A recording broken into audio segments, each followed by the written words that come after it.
Hi, my name is Aaron Linsdau. I'm a polar explorer and motivational speaker. It's review day!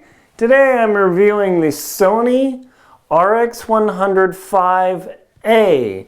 Is this potentially the best adventure pocket camera and travel camera available on the market today for vlogging and general photography? Let's find out.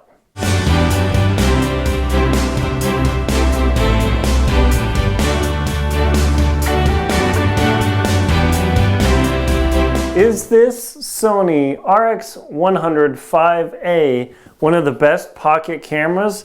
Arguably so. So I'm going to, in this video, tell you about the reason I bought the 5A and I replaced my RX100 original, some of the different things that are available on this 1-inch sensor camera, and just why I chose this one over the newer version, the RX100 VI.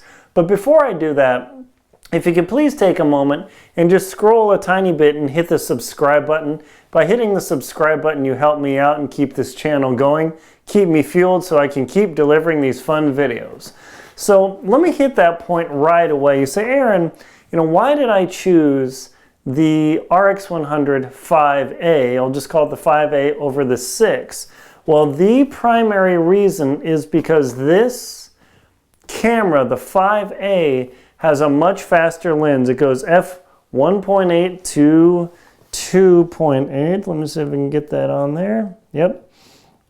So f1.8 to 2.8 versus the, oh gosh, that's really dark, versus the 6, which goes from 2.8 to 4.5. So even though the 6 has a huge zoom range of like 28 to 200, this only has 24 to 70. For me, having 2 stops more light is much more important than being able to zoom long. Ever so often, like, dang, I really want to get that eagle or something way out there. But when it's dusk and dark, I can still shoot great images with this thing. Even with my original RX100 that has a f1.8 to 4.9 lens, which isn't all that great, but this 2.8 lens, this is a very bright lens, especially on a 1-inch sensor, which is really, really big, which is nice. So what I'm going to do is I'm going to do the unboxing and then talk about some of the different features of this camera, why you might like it, what I've used it for, and all such things. So I'm going to show you right here. I'll zoom in a little bit. There we go. So I'm going to unbox this guy. Now, this does not come from the store with any sort of little seal tape or anything. I bought it for, in fact, yeah, I'll put a link to Amazon for all the things I talk about in the video. I'll put a link to Amazon for this camera, for the screen protector, the batteries, the charger, the chips, all this stuff that I'm going to show you in the video. That way you can link to it and check it out. Also, the bundle from different manufacturers, especially the one I linked to, man, they've got a ton of stuff on there. Highly recommended. So I'm going to open this now. And I know I bought it from my reputable vendor, so even though it doesn't have a little seal sticker on there, it'll be fine. So when you open these things, of course, they come with a big old booklet and limited warranty, this does record with 4K. So let's see, create short films. The continuous recording duration for 4K movies on this camera is about 5 minutes. Also, using 4K on this camera really warms it up. So they do warn you that when you want to record 4K, you need to turn the power off and let the camera cool down for several minutes before resuming recording. So even though people talk, oh, 4K, that's so important, just consider if you really want 4K to do it well, even the Sony Alpha and the Nikons and the Canons, their mirrorless cameras and their SLRs, they're still meant to be a photography camera, not a film camera. If you really want to do a lot of 4K, get a camcorder. Trust me on this one.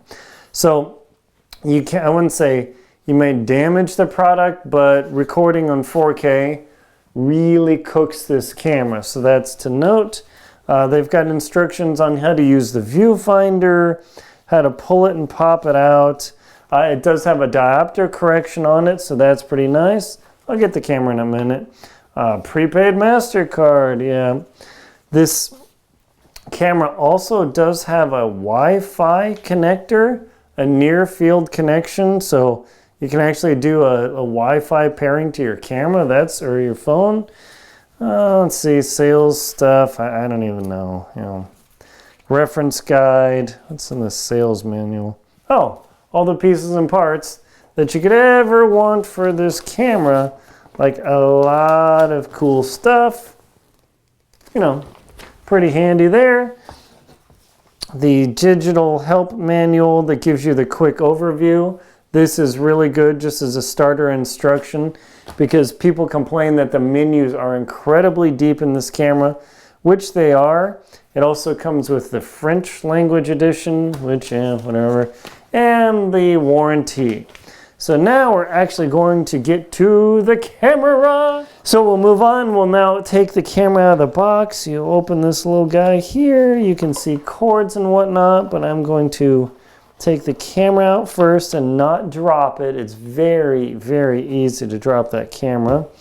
And there is a little charging brick. I've got these charging bricks almost coming out of my ears at this point. A USB micro cable, pretty handy. A leash, which is always nice. You always want to put the leash on your camera, believe me. And let's see what else. Hopefully a battery. Oh no, some other neck strap things. And a battery, yay! And that is it in the camera. Now this is nice because the camera actually comes with a dual neck strap system. So if you want to, instead of using the hand leash like I recommend, where on my RX100 VI, always have the hand leash on there and I can let that camera go, and I've never ever dropped my camera because as I pull it out of my pocket, the very first thing I do is put this leash on. But it has prongs on both sides. I'll show that in a moment. So if you like neck straps, there is that option. So now we will open the camera out of this nice little cloth anti-static stuff. And oh, there we go. Check it out. So what I'm going to do is show you the weight difference, basic operation of this thing. I'll do a much more in-depth video later, but I would just want to show you the basics of getting this camera going and why you might consider buying it. So I'm going to put the box and everything away, or just kind of stuff it out of the way here because I generally know how to operate these cameras. I've been using mine for years. I used it to film my entire Antarctic documentary, by the way. So if you want to see the capability of the old RX100, I'll put a link to my film on Amazon to show you just what this camera can do.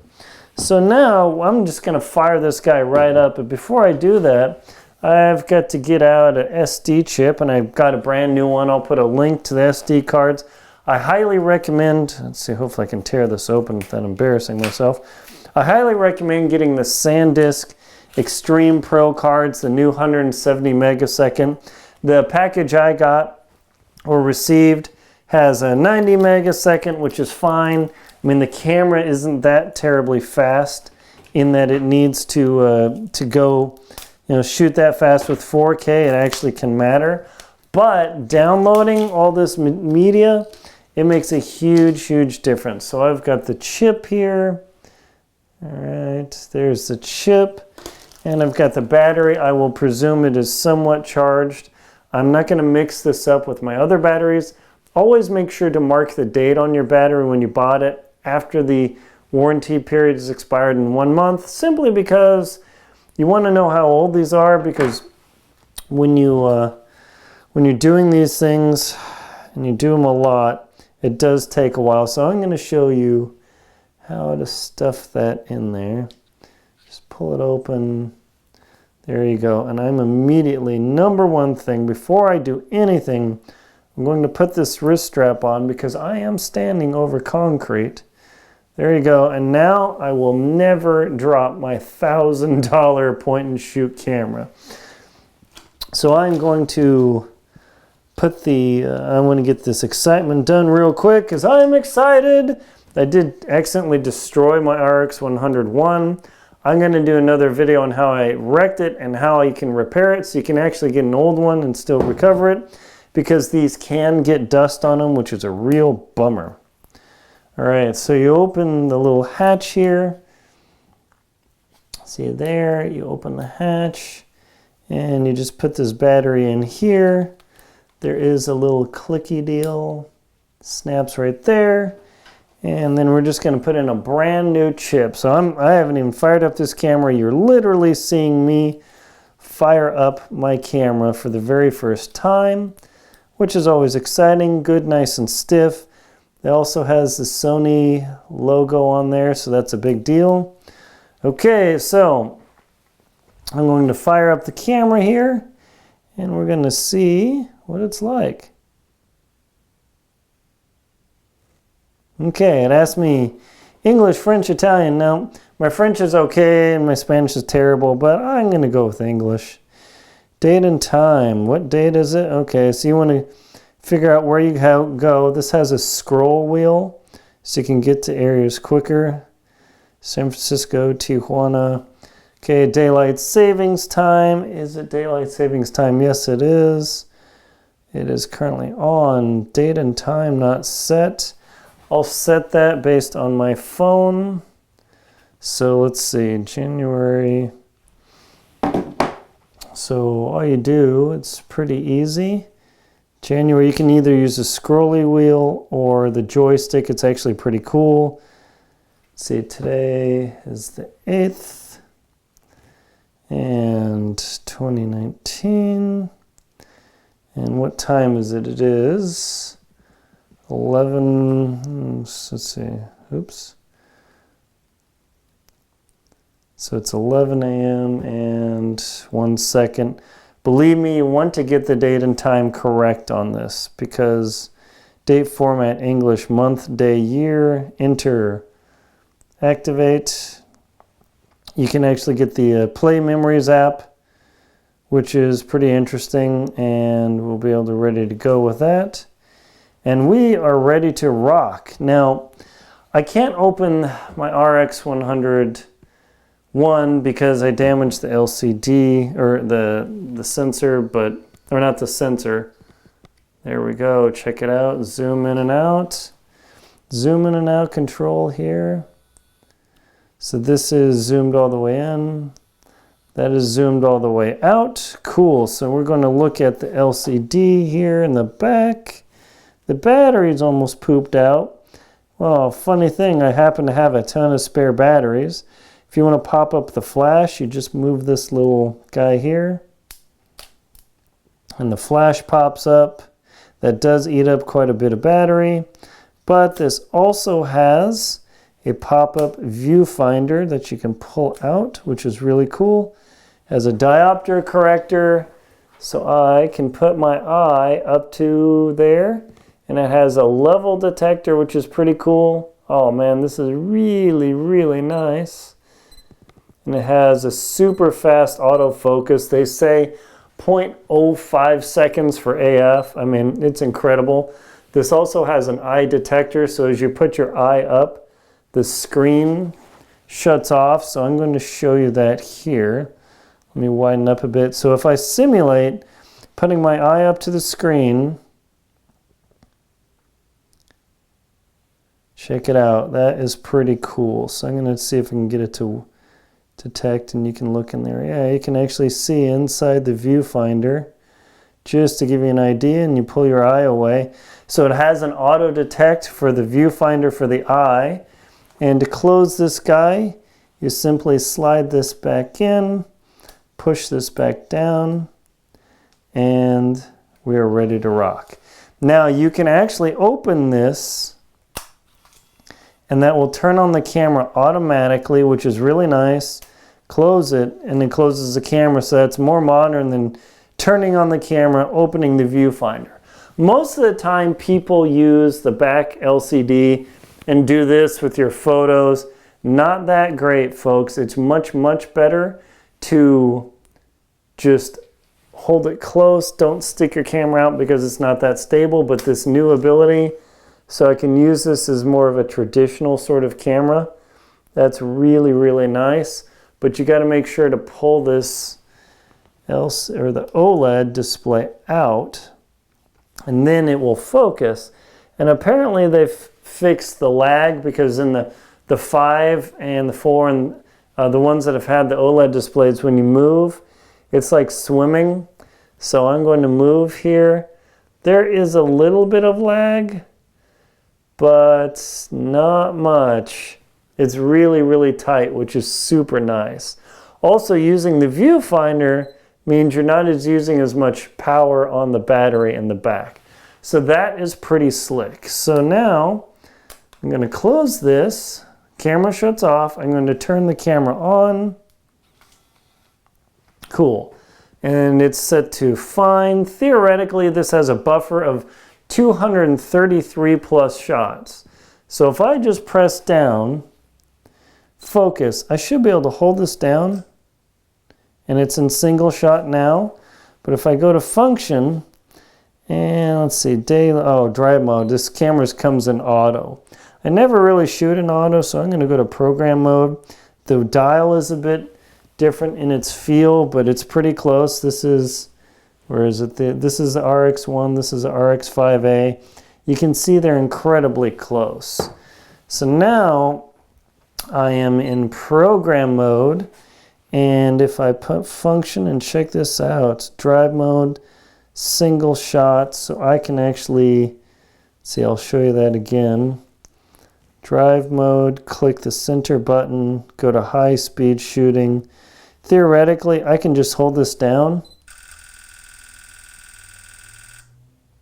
and I literally blew away the camera's battery. Wow, that thing is like 24 frames a second continuous. That's nuts. Now, I knew the battery was going to be dead, so I'm going to open the battery here, pop it out. You move this little latch deal here. Boom, pull that out. That is my new battery. And I'm going to get a new-ish battery, put it in there. Click it closed and power the camera back up. And hey, check it out. We're ready to rock. So listen to this beautiful, magnificent, crazy shooting.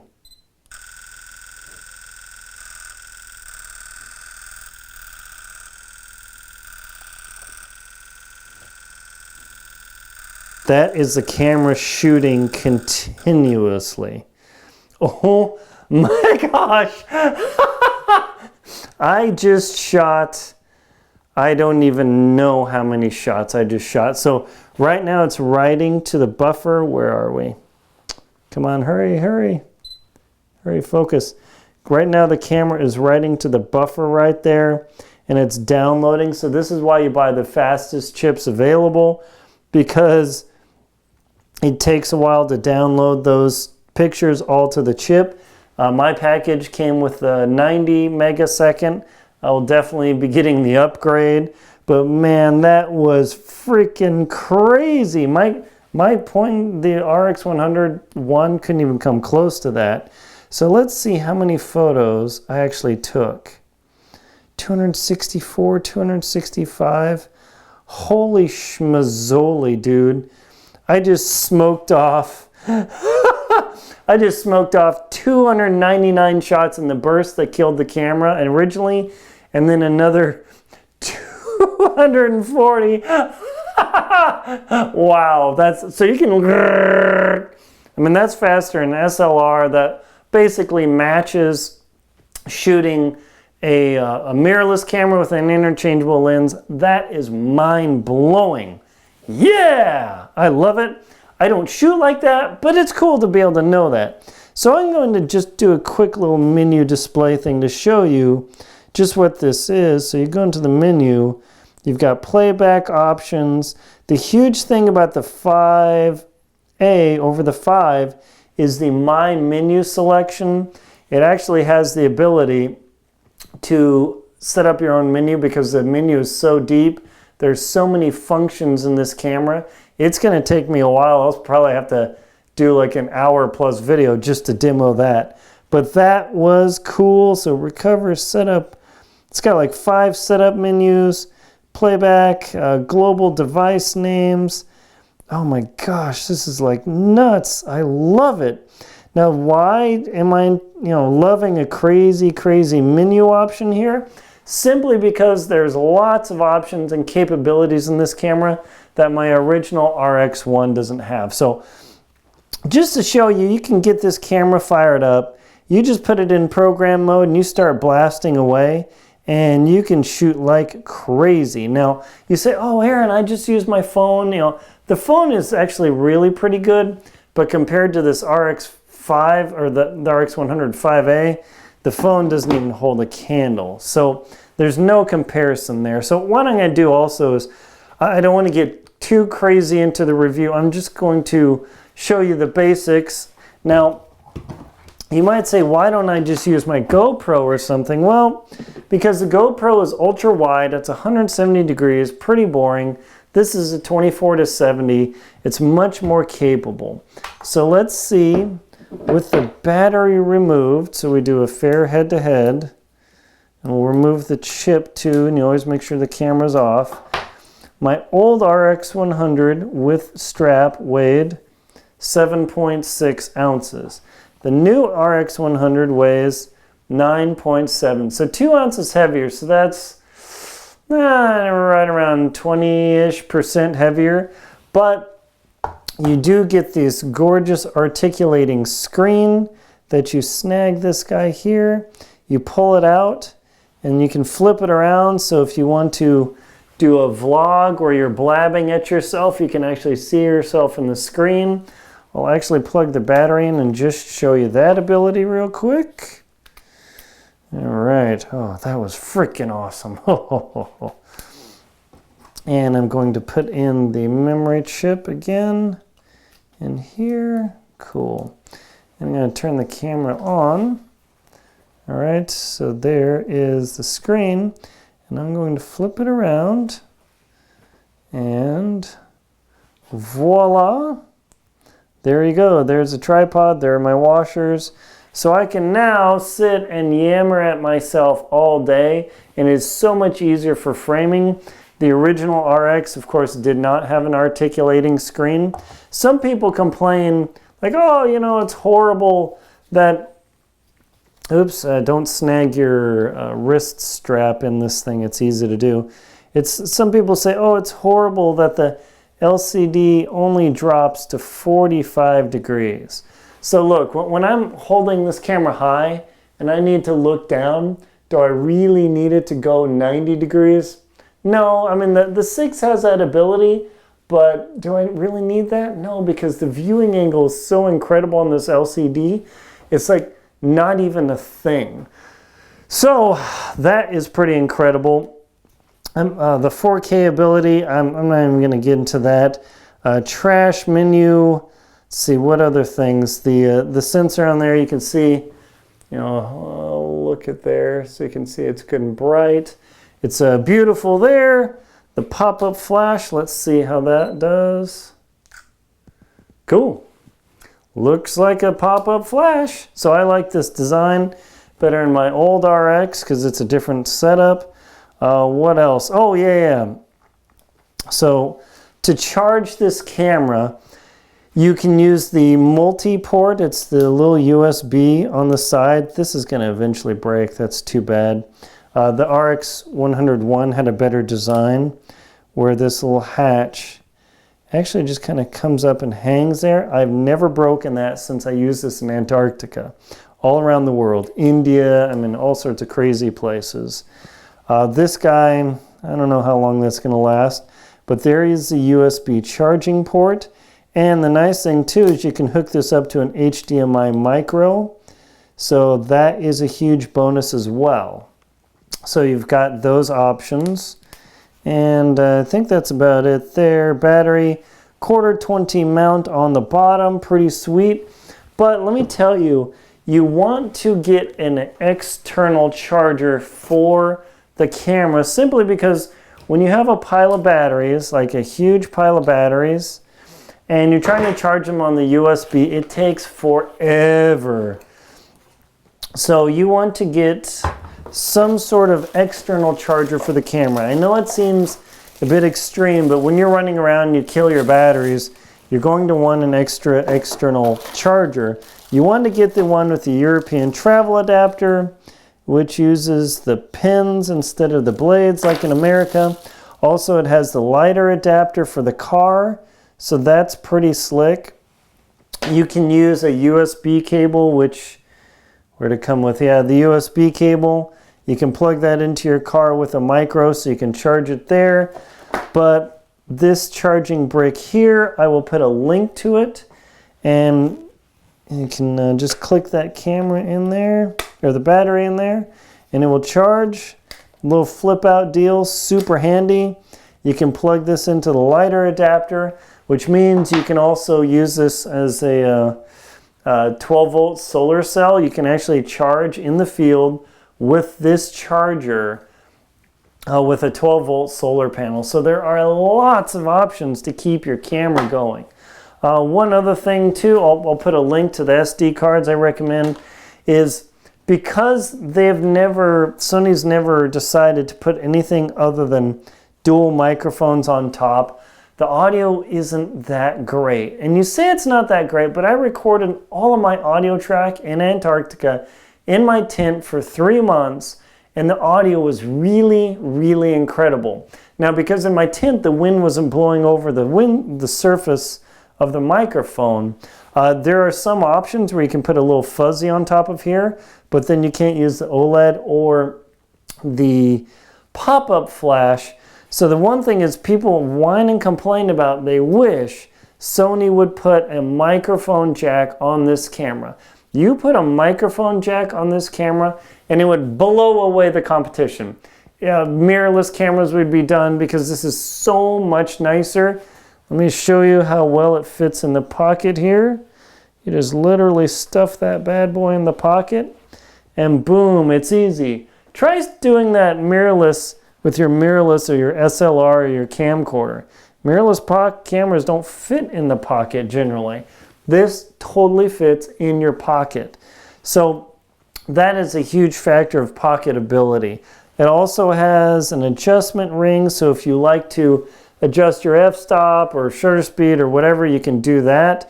With full manual mode, you can use this ring plus the rear dial to adjust aperture and shutter speed, because this has the Canon Classic PASM, program aperture, shutter, and manual.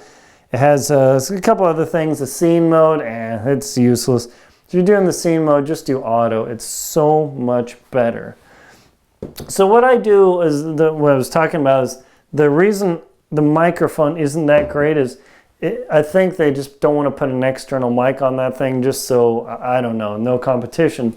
But what I do is I bring my Sony ICD, ICD UX560 plus a wired mic plus a little fuzzy windbreak, and what I do is I run my camera plus this ICD unit simultaneously. So I begin recording on this with the lavalier, put that in my pocket, I have the lavalier, I have my camera, I clap, blah, blah, blah, blah, blah, and then I stop both, and now I've got great audio on this guy. Professional filmmakers use this all the time. Not these, but recording audio and film separate, simply because it's a superior system. However, if this had some sort of Bluetooth or wireless something on the camera, that would be the most incredible thing. It doesn't. So I will put links below and a link to my video of how to use this and the general use of this. You combine this camera with this little pocket. Check it out. When it disappears, you put a lavalier mic, no one will even know. You got a point and shoot, you're recording lavalier professional audio with your camera, and you'll actually have incredible video with this little, where is it, the little fuzzy wind buster with the microphone here. I know it looks like you've got a hairy chest, but you'll deal. And you can hook this in, and now you'll get great lavalier audio, and that's my trick, my super secret trick to how I can run around. Nobody like freaks out about a camera like this at all. It's not like you got a camcorder or a big SLR. Does anybody even care about a pocket point and shoot? I mean, nobody cares about phones anymore. And you know, you pop out this little point and shoot, and you know, you're shooting, and you know, does anybody care? No, they don't. So you can use this microphone and this camera in concert to make incredible video and audio. So the combine this little Sony unit recordable with this guy, and you can do some amazing stuff. It is super easy to synchronize in Final Cut. You just do the clap thing. Oh, well, I can't really clap with this in my hand, but I just simply record camera, record audio. Boom, I'm done. I synchronize in my editor, and easy. So overall, I will do a much more intensive video about how to use this camera, the use of it, but the RX100 VI, just that super shutter mode, the burst mode, the 4K, the LCD, the flip out screen, the scrolly, it's very similar. If you've ever had an RX, highly recommend it. That's why, but the fast lens, a 1.8 to 2.8 lens is incredible. My RX1 had a 1.8 to 4.9 lens. So this is a much better lens on the 5A. So if you want an awesome camera that you can do great vlogging with, record 4K or just do 1080p. I mean, do you really need your vlog in 4K? No, but this is now an option for you. My name is Aaron Linsdau. I'm a polar explorer and motivational speaker. Please like and comment on my video. Just hit the little button here and expand, and you can check out all the links, or the little arrow. Check out all the links to all the things I've talked about. Also, again, please hit the subscribe button that helps support my channel, and please support me on Venmo and PayPal. Thank you very much for watching.